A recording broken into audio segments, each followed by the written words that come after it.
Hey YouTube, I'm Stephen Moss. I'm your host for New Rock City, where we are a weekly YouTube channel where we interview new bands and hopefully introduce you to some great local bands from around the world. This week we have Josh and Jason. They are from the band Burning Nickels. Hey guys. Hey, How's it going, man? Josh also owns End Denim Records. So I'm happy to have these guys on the show. I Jason just also owns it, just so you Oh, he know. does. Oh, I didn't. I was not aware of that. That's awesome. So the first question is about the label itself. That sounds like a massive undertaking. When did you guys start the label, and how has that process been like for you guys? You want to take this one? sure. We chatted about it. I mean, we played in bands together back in 2010 and whatever, and I think it was always kind of on the back burner. And then I moved away for a couple of years. I came back in 2015, and we still kind of chatted about it again. I don't really remember where the name came from. Not from our normal attire, that's for sure. But and then what was it, 2016, 2017? There was a whole bunch of old songs Josh had written with a previous band. So we said, why don't we make these, release them under Burning Nickels and put the first release out in the label, just see what happens. So it's kind of a very non-detailed short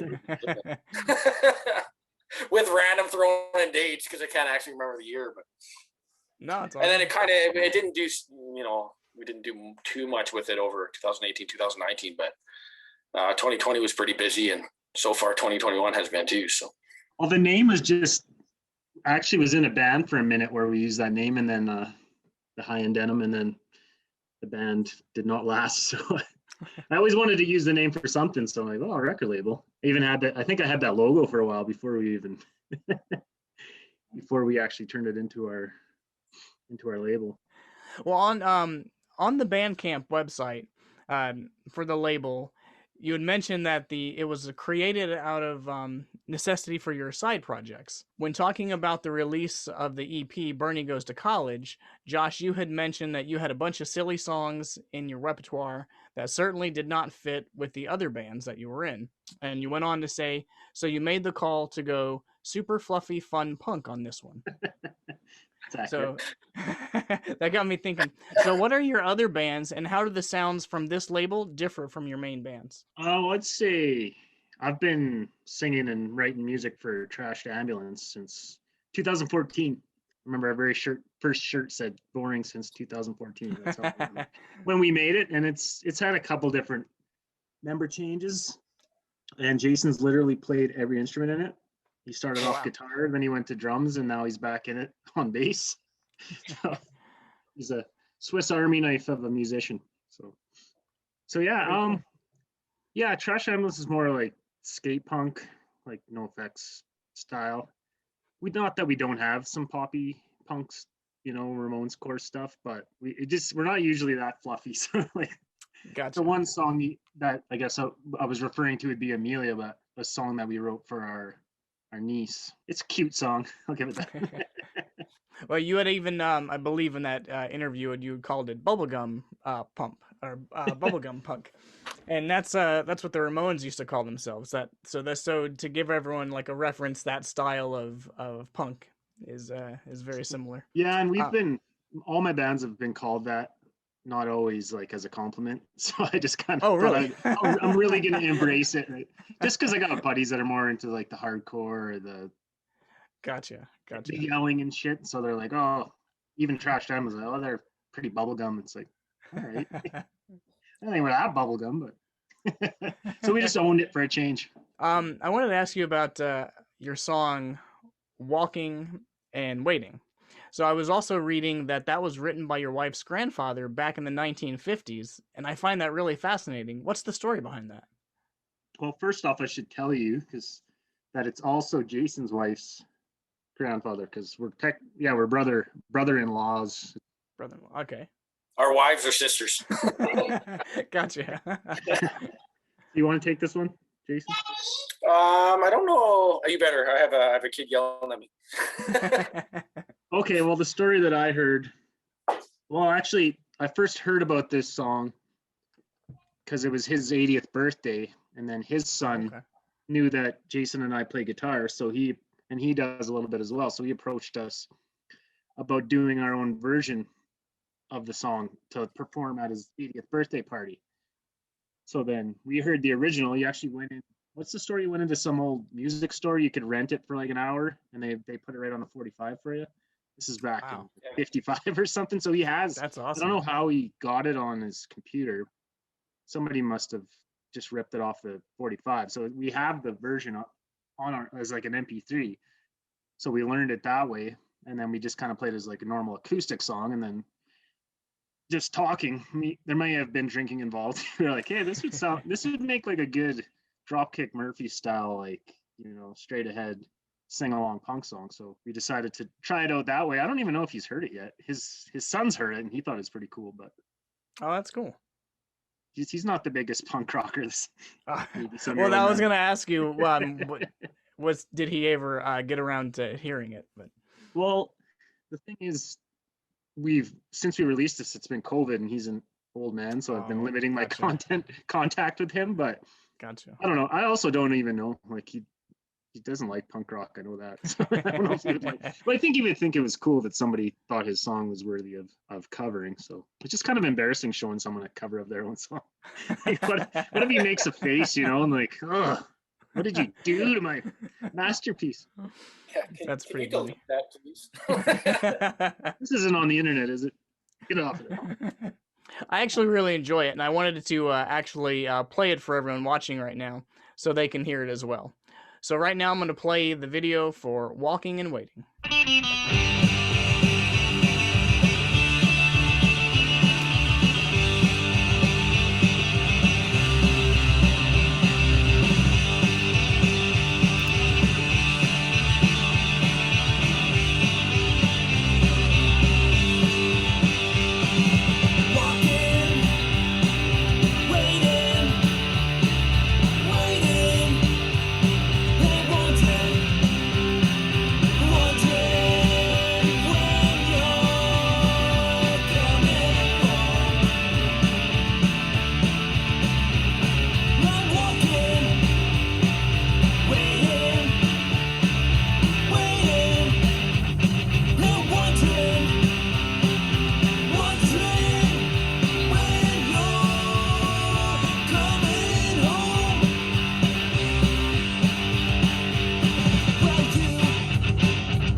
and welcome back. I wanted to ask you a little bit more about that.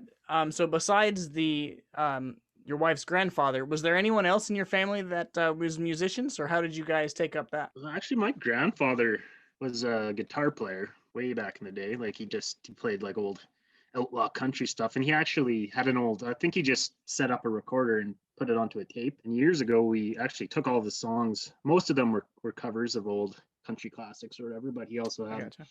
one he had written for my brother and sister when they were babies, and that's about it. On my mom's side of the family, they're all out on Eastern Canada. There's a crap ton of them that are musicians, but Nice. yeah, that's like my parents are not musical. Nobody else in my family really plays.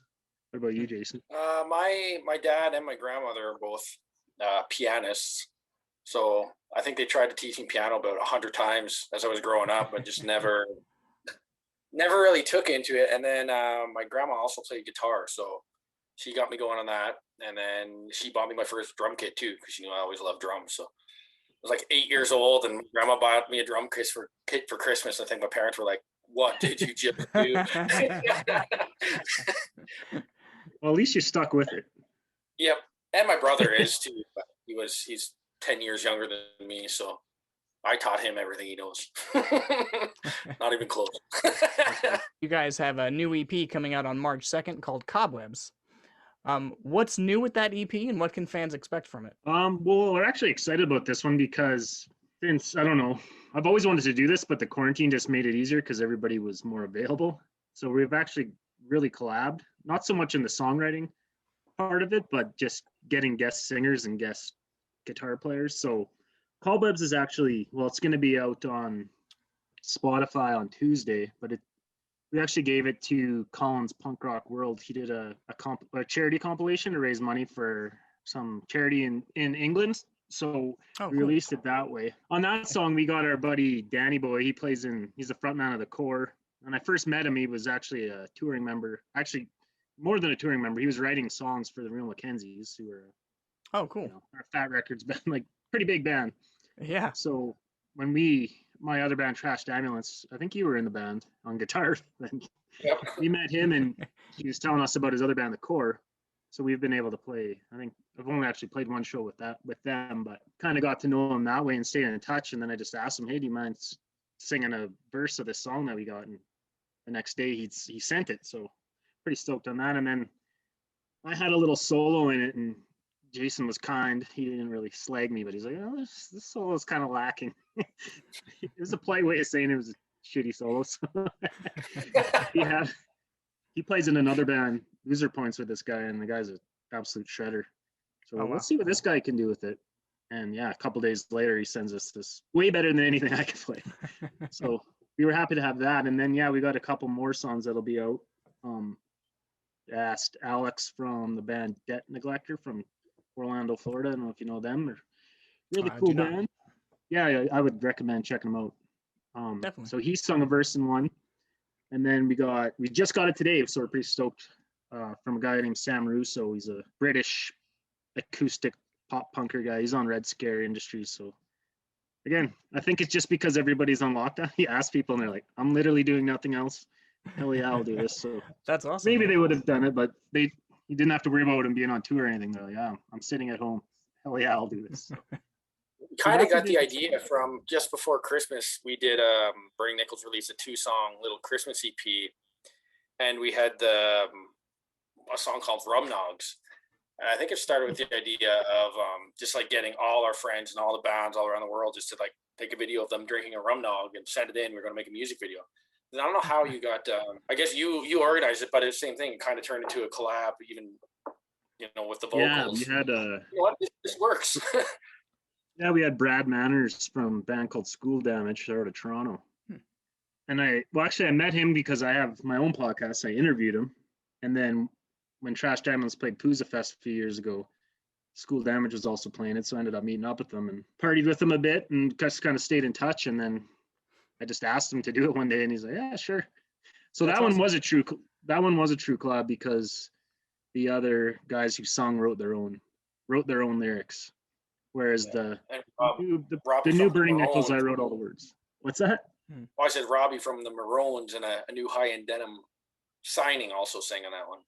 Oh, nice. Yeah, I don't know if we've ever made it official, but he's been the Burning Nichols bass player / extra singer for a few releases now, ever since Bernie goes to college. So yeah, it's just when you find somebody with a home studio and they're just love making music, it's kind of stick with it, right? And some people just don't have that setup, so they'd say they would love to do it, but don't have the technology to do it. But luckily, we've been finding people that are into it, and yeah, hopefully people like what we're doing. And Rum Dogs is out there already if you haven't checked it out. You had also mentioned you have a podcast. What's the name of your podcast? Well, technically I have two at the moment. Punk and Normal nice. Podcast I started back in like 2016, just because I was doing some writing for Punk and Normal Activity, and then I decided, well, there was a band that was playing in Red Deer one night, and I may or may not have been into the cups that night. So I just had my phone. I'm like, oh, there's a band there called Brutal Youth, and I was like, oh, if you guys mind, just talk to me.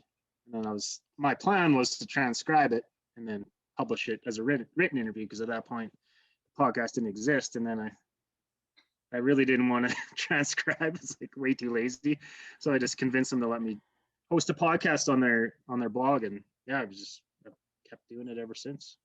So that's cool. And then I also have a little zine here in Red Deer. Well, that's more of a team effort. There's 8 of us in total, I think, and then we started interviewing people, and then we had all this audio, so we decided we'll just make a podcast as well. So right on. We do videos, and then we have the physical zine, and yeah, it's actually coming up on our first birthday for that one, so busier than I've ever been. Oh yeah, gotcha. Aside from, I think we snuck in 2 shows that we were able to do just because the restrictions lifted for like a couple months, so we were able to get a couple acoustic shows in. There hasn't been a lot of indoor. Oh really? Wow, that's cool. Yeah, they haven't opened up shows at all down here. So how did that work out? Was it just like fewer in attendance, or what was that like? It was just kind of you're supposed to stay at your table. We were up on stage. It was supposed to be outdoors, but at that point, like, that was your birthday. That was like end of September, so it was. It was actually unseasonably warm, but it was, as soon as the sun went away, it's pretty cold up here in Canada, so we're. Gotcha. But they just lifted the restrictions, so you could sing inside again, but it's not safe to do a punk show. I wouldn't have felt comfortable with that, but acoustic is less rowdy, right? So people just sit at their tables and watch. Gotcha. Now you said for a couple months, so is that shut back down now? Yeah, actually, they're supposed to be opening up restaurants again, like on Monday here. Oh, okay. Like February 8th or whatever. But I'm not sure when live music will be allowed again. I haven't heard that yet.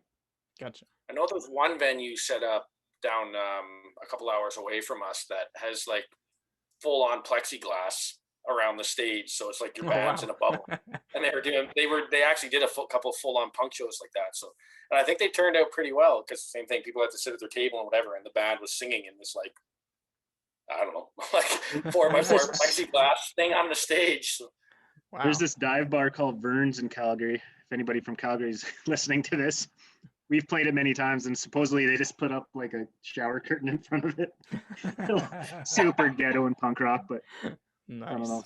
I mean, I think they're shut down now, but yeah, that's a punk bar through and through. I would say it's been around for decades, I think. I wanted to bring out that currently, and you can tell me if I've missed any, but right now I was able to see that End Denim Records has bands underneath your umbrella, which include Burning Nichols, Current State, Josh and the Drowned Livers, the Off Sailors, and you had also mentioned, touched on how you guys also play in other bands like Trash Ambulance, Chim Change, and Morons. You guys have this really, really cool vibe of like this close friend feel where you guys collab with each other, you play in each other's bands, and it reminded me of like the Adam Sandler production of Happy Madison, where he gets his friends and they just, keep appearing in each other's movies. And I think that's totally really cool and unique. As you grow your label and you take on other bands, will you continue that collaboration within other CDs? Like, was that done on purpose, or was that done out of necessity? What was your thinking behind that? I think a little bit of both. Wouldn't you say? Like, people are available. Yeah. People are itching to make music. Not every, people are saying yes a lot more than maybe they would. under normal circumstances. Gotcha. So at the same time, I've always wanted to do that, and it's just like I would say like Burning Nickels, and I don't know. Can we talk about the other project? Yeah. I'm asking Jason if Oh, we all want to right. announce it. So we got another band where it's Jason and I and our buddy Joel plays in Frank Dukes out in Cambridge, Ontario. So I met him when I was touring out east a couple years ago, and we'd always kind of been talking about doing something. So we had these songs, and I mean, Burning Nickels is an exception. I guess I'd get other people to sing in it, but I don't know. I heard Fat Mike say, "If you're gonna make side bands, don't sing in them." So Joel's singing in this. We've actually got a couple songs that are pretty close, and we're actually really shocked at how good they sounded. But I guess for projects like this, yes, we want to keep collabing once the world opens up, but at the same time, maybe we're not going to have the for them, right? So we're kind of just making it count the best we can while shit's shut down. But I don't know. It's just a lot of fun to have a band that's there's no pressure at all. It's like you can try weird things, and like if it doesn't work, it's like, oh well, I won't do that again. But it's fun. No, it sounds very cool, very laid back. I'm pretty bipolar with my musical taste too, so I like having, you know, Burning Nickels, let's try this, and then this other band Josh was talking about, like, you know, last year I got really into like Alkaline Trio and Bayside and you know, all those kind of bands. So I'm like, you know what, I've never really pulled influences from that on anything I do. So, oh, here's another side project. I'm going to try to make all the drums in this sound like something that would be straight off an Alkaline Trio record, right? So where I'd never do that for Burning Nickels or Trashed Ambulance or something, because that's a straight up, you know, skate punk. You can't all have them, you know. So it's Bunta. So it's and then when you start collabing with these other guys too, and you're like, oh yeah, actually, I really, you know, I've been looking for something like that too. Like the one guy singing, I'm like, yeah, that sounds very like Matt Skiba, perfect. So yeah, it's turning out great. We're stoked to announce that. Well, I guess we can tell you the band's called Boltergeist. Right on. Well, thanks for. I don't want to say we're emo, but it's definitely got more of a, like you said, Alkaline Trio is definitely a good comparison to the sound. It's a little bit more evilly, a little less fun pop punk like some of our projects. Nothing double time. Yeah. Never say never. That's true, yeah. Well, that's good. So if you're a new band out there and you're looking for some better exposure or some more marketing, hit up Josh and Jason from End Denim Records. Now, Jason, you had briefly touched on your label's newest release, which was just a couple days ago on February 2nd. Robbie Moran, who, like you mentioned, is the bassist for Burning Nickels, he released the song called Get Off My Lawn. Is that song going to be on the March 2nd Burning Nickels EP, or is Robbie going more into a solo direction? Yeah, that's all Robbie's solo project. So we were just chatting, and since, again, right, one of our friends and in a lot of projects with us said, you know what, why don't we, you know, help you put this out? So he's got, I don't know how many songs written and ready to release, but also he's in his main band, the Maroons, and he doesn't really want to, you know, take the promotion time to push his solo stuff when he's got his own band, right? So figured he lets us take hold of that and do it kind of that way. And then, yeah, when we chatted with him a couple weeks ago, I kind of missed a lot of the calls because my phone died and I was night skiing. But from what I've heard, he was literally doing that. That's not a euphemism for cocaine. It was actually night skiing. That's a whole different experience. But yeah, like he's got a whole, you know, kind of back catalog that he can you know, release that's never been heard before. So it sounds like a perfect fit for you know, an up and coming label. So it was a good song, and I love the Hank Hill reference at the end. That was pretty cool too. that was me. Oh, that was you. Helping mix it, and I'm like, I just threw it in there. And he's like, he had no idea I was gonna do it, and he had a good chuckle about it. He's like, yeah, that's perfect. Oh, that's nice. So his first time hearing it was when you played it for him. That's great. Well, he had to sign off on it before we put it gotcha. online, but yeah, he heard it and he didn't tell me to get rid of it, so that's all I need. That's consent in my books. Well, very cool. I'm going to play that for everyone so they can hear it. So here's Robbie Moran with Get Off My Lawn.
ever said. My lawn is long and green. It's more man pride that you're walking on. So move along, motherfucker, stay off my lawn. My lawn is long and green. My lawn is long and green. It's pretty shit you ever said. My lawn is long and green. It's more man pride that you're walking on. So move along, motherfucker, stay off my lawn. More man pride that you're walking on. So move along, motherfucker, stay off my lawn. Why would anyone do drugs when they could just mow a lawn? And welcome back. Guys, I wanted to ask you about another song, Skaspunk. And in that song, you say, nobody understands that pop rock is in Saskatchewan. And that got me thinking, Canada has a nice history of cranking out some fantastic punk bands and emo bands. Some of my favorites are like Gob, Sector 7, Billy Talent, White Lung, Sum 41, and Silverstein. So over the years, I wanted to ask you, from your perspective, how has the punk scene changed over the years in Canada? Jason grew up on the other side of the country in Prince Edward Island, so I don't know what it was like over there. He says that it was pretty active. Oh, that's cool. You said more like hardcore bands though, right? When you were a kid. Yeah, a lot of like the Boston hardcore, like and Bridge 9, all those bands would come up and it'd just be like, oh, we gotta go play Canada instead of trying to get into the Toronto and Montreal's, whatever. They'd come to the Maritimes of Canada, and like a Halifax, Moncton, and then basically like, we're already here, let's go over to PEI. So, but it was nice. I mean, it was small shows, and even in the bigger bands, I remember seeing Lagwagon, MXPX, Tat, and Only Crime, and there was maybe like 200 people in that venue. It's just so small and awesome, right? So, yeah, it was really. It sucked because that was one show I can think of. Whereas you're in a bigger city, you get that every second weekend, right? So is one small intimate show better than 100 bigger ones? No, probably not. But it was. It's smaller bands. They were there all the time, right? So there's never a lack of shows, but it was tougher to see the bigger bands. But well, I grew up in the woods in Saskatchewan, like you mentioned in that song that was actually when we mentioned recording those old songs that never got recorded. That's what that song was a part of. Like my old band called Fridge or Freezer that we had whenever that was, 2008 or something like that. I can't even remember. But yeah, so I grew up in the woods in Saskatchewan, and there was a couple. Every now and then, some guys would like rent a hall and put on some punk shows, but for the most part, I just didn't get to go to shows as a kid because there's nothing around. But then I moved to Alberta in 2006, and I would say even then, like you'd get the big bands would come through, but not as often. Like now, it seems like bands are making special flying trips just to do the Alberta Loop, which I think is because the tour manager from Good Riddance, he actually lives in Edmonton, and he brings in all these bands for these little. They'll do like Friday or Thursday, Friday, Saturday, or Friday, Saturday, Sunday. Just do a little loop, and they'll come play Alberta. And I think it's directly because of him. Like, so that wasn't a thing when I first got here, or maybe I just didn't hear about it. But I would say, well, up until obviously now nobody's coming and playing it at all. But before all that, like it got to the point where it's like you had to pick and choose what shows you were going to go to just because there's too many. And where we live is right in the middle of Edmonton and Calgary, the two biggest cities in Alberta. So it's still an hour and a half drive to each one, which isn't bad, but you don't always want to do that. We're getting older. Young me would have done it every time. But I still do it. I did Millencolin, saw them 2 nights in a row. Pulley, saw them 2 nights in a row. Oh, that's cool. I was supposed to see Millencolin last year, but it got canceled because of COVID. Oh. Yeah. It's the story of our lives lately. Yeah. As far as changing, I think it was definitely getting better, at least where we are. Because I remember growing up, like he mentioned, you'd always hear Canadian tour, these bands are coming to Canada, and it'd just be Toronto and Montreal and get the hell out of our country. So now they're maybe sometimes Vancouver, if they like do Seattle, they'd hop up, play Vancouver, and then get out. But now it seems like they're doing more of the West and other places. So nice. That's good to see. Well, hopefully it comes back one day. Now, in the early 2000s and the mid 2000s, pop punk was very mainstream here. Would you say it was mainstream in Canada too at the time? Yeah, probably. I remember they switched when they switched over the hockey games to punk for a couple of years, that's how you knew it was like as big as it was going to get. Well, like Sum 41 was on the early NHL games, and Billy Talent was also on there. So yeah, a lot of some big Canadian bands on the NHL games too. Yeah, it definitely was pretty big back then. I mean, Gob was like a full-on radio rock band there for a while. Yeah, I love them. Like, I prefer their older stuff, like Soda and all that stuff, but they definitely have some bangers out there from that era. I wanted to point out to you guys that a couple of days ago we got about 24 inches of snow here in New Jersey, and tomorrow we're supposed to be getting about another 7 inches or so. And no matter how cold it is or how much snow, there's always a couple guys that you'll always see walking around with shorts and a hoodie. And that's why I really liked your song "Shorts" because it resonates to this area. Are you those guys walking around in shorts in the snow? Actually, in high school for a while, I would wear shorts all the time, but not anymore. I smartened up. But that song was inspired by, I recently went back to college a few years ago, and so there's a few older people, but for the most part, I was the old guy, and there's a bunch of younger people. And one of the guys that I was friends with, he was a year-round shorts guy. I'd be like minus 25, and he'd be rocking shorts. And I was like, "What are you doing, man?" That's crazy. That's the. I can't remember why we wanted to write. I think I was trying to impress a prof that I had that liked 80s hair metal. So I'm like, I'm gonna write this song, and then I graduated and like nothing happened with it. And then finally we decided to do the video and finish it and everything. Well, we did the video when it was like we're gonna talk in Celsius. You might not know what we're talking about. Okay, I don't know what that is. minus 30 degrees. So I don't know what that'd be in Fahrenheit, but it's friggin' cold. I'll have to Google that one and put it down in the notes. I don't know how to convert once it gets to the negatives. My formula's garbage. We did it, most of it in the winter, and then we didn't get enough footage, and then trying to get all those same people back together didn't happen. So we ended up later, and it was obviously like summertime, and then I shaved that monkey tail beard to my face. I'm like, let's finish this. So it really made no sense, but we had fun with it. And then it was a funny video. I'm gonna go ahead and play that for everyone. So here's Burning Nickels with Shorts. I don't know, but Wait. what? Shorts? I don't have any. I know a place.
It's kind of cold. Should we put pants on? Yeah. Absolutely. Sure, sit in the whole time. All right, and welcome back. My co-host Sorry, Lauren, everyone. she had a family emergency, so she couldn't be with us today. Oh, But I wanted to make sure to ask a question. She was listening to your song Jerome, and then started reading about the legend of Jerome, who was a man who washed up on shore in Sandy Cove. Is that what that song is about? no, Oh, okay. it's about my wife's dog. Oh, But that's I'm glad you hilarious. found some deep meaning. If there's actually a video for that, and you can see him running around, the little Bichon Shih Tzu. I'm gonna have to look that up.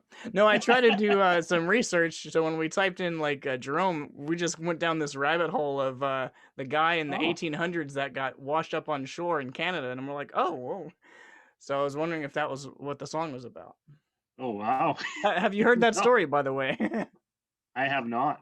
Oh, you But should check now- it out. So there was now I'm intrigued. there is now there's a legend of Jerome that's from Canada, and it's a guy in the 1800s who had his legs amputated and washed up on Sandy Cove shore. Oh, wow. That's where your that's what song's the song's about. about. We're really subtle about the lyrics and the imagery. So we forgive you if you didn't pick up on that, but yeah, good job. Smart dream. Points for me. When touring starts back up, I wanted to ask you guys, please make sure to come to the New York City, New Jersey area, because we would love to see your band. Have you been to this area before I've for been touring? I've been to New York just as a dude going there. Okay, I watched not Me as a First and the band. Gimme Gimmes on a boat. That was pretty cool. But no, I've never been to America to play a show. I gotcha. Me neither. I think it's tricky. You got to get like proper permits, and if you get caught, you can get kicked out of there for like 5 years. Is what I was always Whoa. told. So Wow. we were always like, there was never that big a demand besides the the random comment on Instagram saying, "Come to Corpus Christi, Texas." Oh, probably not going to go there, buddy, unless you pay for our plane tickets down there. Yeah, there you go. You'll be extremely let down when we play for you. I wanted to ask, so we talked a lot about what's coming up for your bands. What's in the works for this year for the label? Anything that you'd like your fans to know about? Josh started mentioning it earlier, like Bernie Nichols, the single Cobwebs comes out on Tuesday, I think the 9th, and then the EP comes out early March. Robbie Marone's going to keep pumping out some music here. The new project, Voltage Ice, is going to be, we don't have a date for that yet, but I would imagine that'd be, well, at least the first song, probably March, maybe earlier. And then, I mean, chatted to a few other bands and people too, but nothing solidified yet. So I know a lot of bands are looking for labels so they can get vinyl and they can get physical product. And right now it's like, can't really make that investment when there's not even shows happening, right? So, a new startup band coming up, you have 100 vinyls, you're probably going to be sitting on those for at least a year, right? So they'll sell 2 or 3 of them. But so once, shows in the world gets back to normal, then, we'll see. But for now, digital distro, if any band says us anything, we'll at least listen to it. So That kind of is a nice segue to my my next question. When I was in high school, labels were a big thing, and like I remember Drive-Thru Records, and I would buy their their DVDs, and that's where I would hear a bunch of new bands buy like their sample CDs and stuff. Victory Records, Epitaph Records. But a lot of that has changed, or so much of that has changed with digital streaming and Bandcamp, and bands being able to, just kind of put themselves out there directly. But that's just from a fan's point of view. How has it changed as a label point of view? What's been the challenges now with so much digital streaming and so forth? Well, we've never had like high goals for the label. We're more just want to get our music out. Obviously, if we could help people out, we would. But I would say now, yeah, like it's just not the same as it used to be when, if you've ever read the No Effects book, when they talk about that, how they used to, sell 300,000 CDs that they would make for pennies, right? Like you actually make a ton of money. Like it's not going to happen anymore. You need millions and millions of streams on Spotify to make significant money.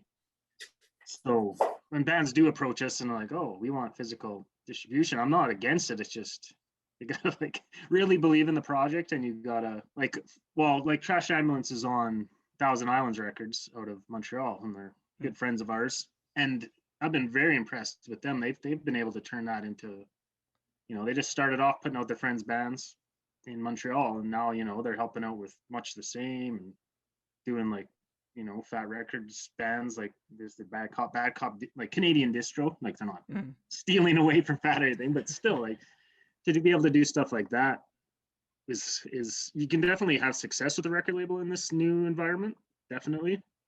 But it's certainly, I don't know if it's easier or harder because I never tried to start a record label, but I'd say it's all about adapting, right? Just in general. Like you can complain about how it's not as good as it was, or you can make it work in the new environment. So That's awesome.